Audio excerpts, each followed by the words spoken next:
Leftists mocked Trump supporters for going out and gathering during the Lombok times. Now they are outside, not only protesting and gathering and getting very together, but also gathering for looting and definitely gathering for riots and vandalism. And they get mad when the police tell them to #stay home. Is that okay for leftists to go out, but not for Rightsters?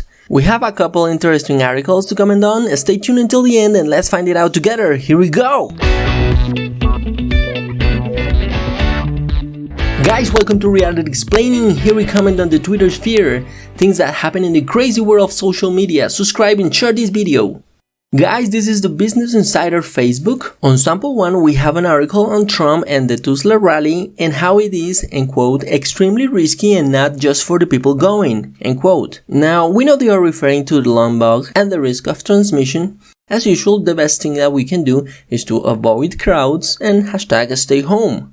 The post continues, end quote, attendees could endanger everyone they come into contact within a week or two after the event, end quote. Seems reasonable, right?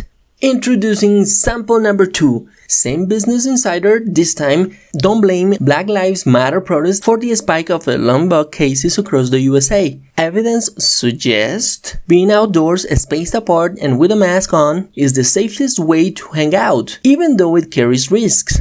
We thought hanging out was off limits. They have been telling us all the time that, being outside and gathering in groups it was very risky, not only for the people gathering, but for their relatives and friends who are not outside. And now they are telling us what? Can you believe that? Let's read the extracts of both articles. On the Trump's Oklahoma rally, President Trump's upcoming campaign rally in Tulsa, Oklahoma could become a Lombok super spreading event. Super spreading? I never heard that word before. Rally goers have been asked to sign a waiver and, quote, assume all risk related to the exposure to the Lombok, end quote. That's Trump's signature right there. He never wants to be responsible for anything. But the event is risky not just for those participants, since they could spread infections among the broader community, causing a further surge in cases. Attendees are endangering not just themselves, but everyone they contact in the 1 to 2 weeks afterward. Now check out how the narrative changes when it comes to the protests happening right now across the USA. Black Lives Matter protests have been ongoing across the country for 3 weeks. So far, they haven't been tied to any increased spread of the Lombok. There are still risks to attending protests, especially for people in vulnerable groups. But being outside, wearing masks, and keeping a safe distance from others are all actions that help prevent the virus spread. Actions that prevent the virus spread? We thought that only staying at home was acceptable. How's that the same logic is not applied to conservatives looking to reopen their businesses and sort out bankruptcy and create employment? Can they answer that? Obviously, the people, protesting are not taking those measures.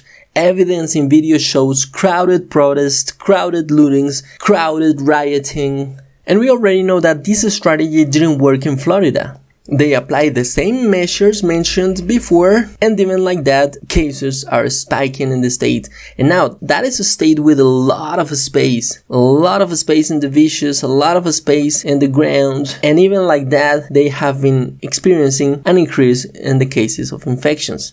We understand the sadness and frustration that the murder of George Floyd causes, and the murder of other African Americans that have been happening lately. But we cannot just go full emotional and suddenly stop thinking about the impact of a Lombok that is taking the planet and leave all those measures of safety behind just because now we are angry.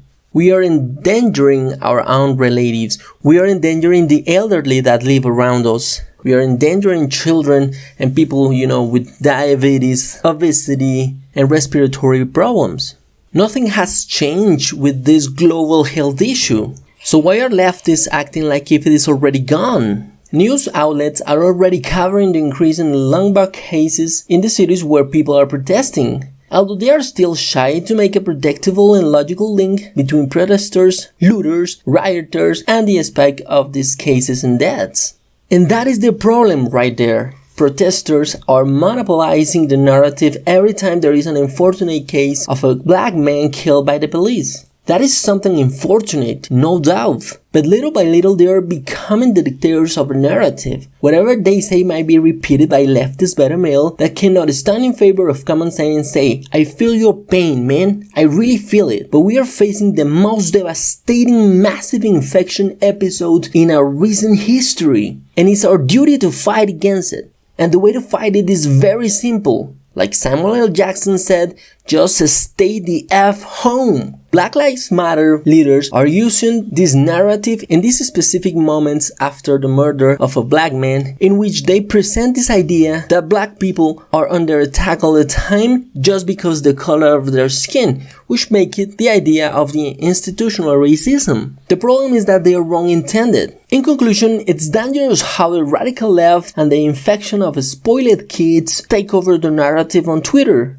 and put pressure on media not to contradict them and try to silence every dissenting voice accusing them of racism, like if this is some kind of dictatorship. The solution? Don't buy their BS. Fight against it. It's not institutional racism. There have been black presidents, congressmen and congresswomen, millions of black business owners, abundant successful actors and actresses in Hollywood, many of whom, like Morgan Freeman and Denzel Washington, don't buy into the BS argument of a systemic oppression. The facts placed 99.99% of the black victims of police brutality in the records of felony.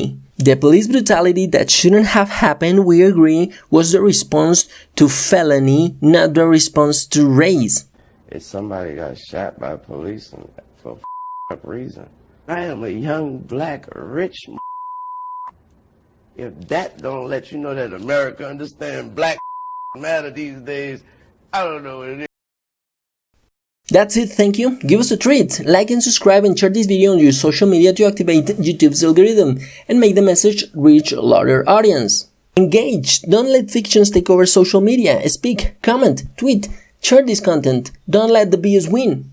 Kindly check our support links below if you'd like to back our work and share more common sense online. See you in the comments. Bye bye.